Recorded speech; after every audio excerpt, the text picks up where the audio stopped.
जय माता दी। बड़ों को मेरा चरण स्पर्श और छोटों को मेरा प्यार। स्वागत करती हूँ आप सभी का अपने इस YouTube चैनल पर और आशा करती हूँ कि आप सभी लोग स्वस्थ होंगे और हमेशा की तरह मस्त होंगे। आज मैं आप सबसे बात करूँगी माँ दुर्गा के दूसरे नवरात्रे पर हम माता के कौन से स्वरूप की पूजा करते हैं और किस तरह हमें पूजा करनी चाहिए। दूसरे दिन हम सब मिलकर करते हैं माँ ब्रह्मचारिणी की पूजा और माँ ब्रह्मचारिणी की पूजा में कुछ बातों का खास तौर से ध्यान रखना चाहिए। माँ ब्रह्मचारिणी का स्वरूप हमें कहीं ना कहीं हमारे मन को बहुत शांति देता है। नवरात्रि के दूसरे दिन माँ के ब्रह्मचारिणी स्वरूप की उपासना करने के बहुत अलग अलग लाभ हम सबको मिलते हैं, क्योंकि माता को ज्ञान, तपस्या और वैराग्य की देवी माना जाता है। कठोर साधना और ब्रह्म में लीन रहने के कारण इनको ब्रह्मचारिणी कहा गया है।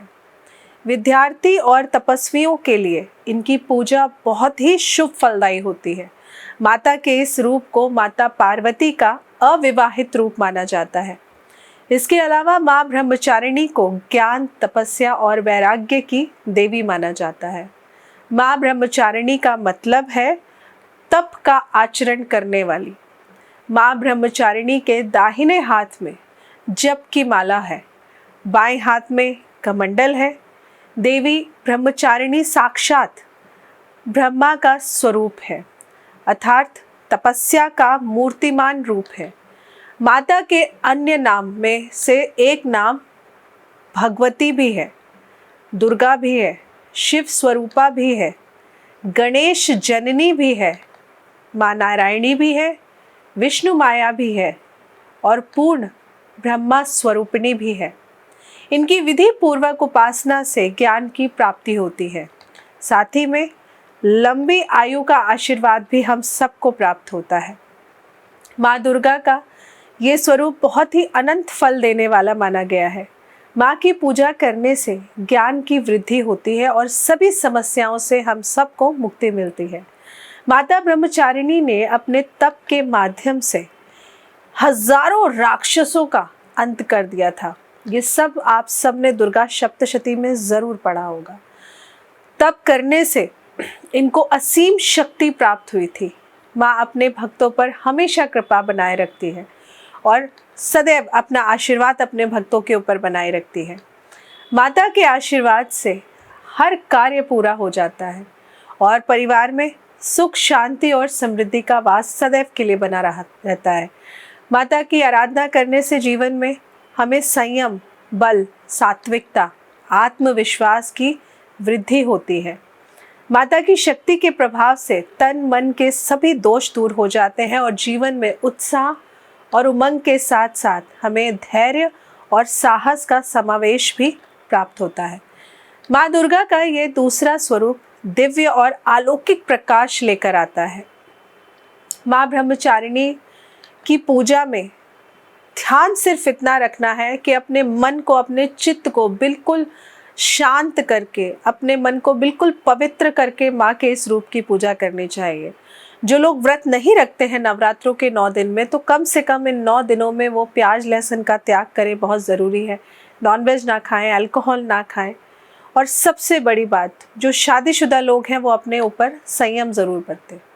आइए बताती हूँ कि माँ ब्रह्मचारिणी की पूजा में माँ को भोग में हमें क्या अर्पण करना चाहिए।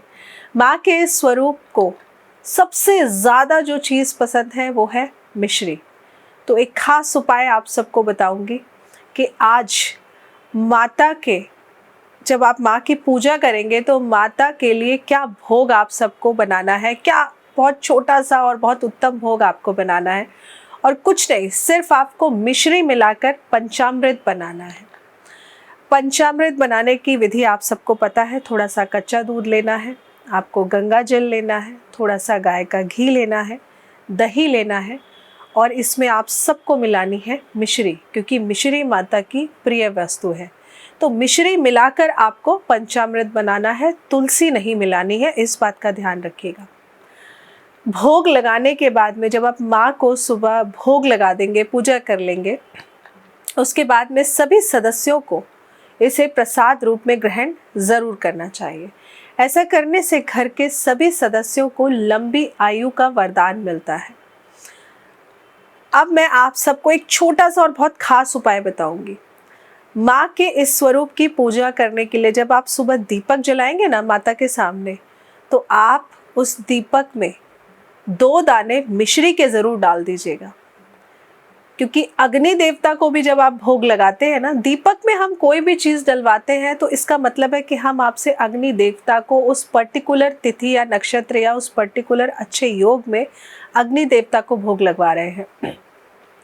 तो अग्नि देवता को भी भोग लग जाता है और जिस इष्ट की आप पूजा कर रहे हैं वो भी ग्रहण कर लेते हैं। तो दीपक में जब आप सुबह दीपक जलाएंगे तो उसमें 2 दाने आप मिश्री के ज़रूर डाल दीजिएगा। बहुत छोटा सा और बहुत ही खास उपाय मैं आप सबको बता रही हूँ।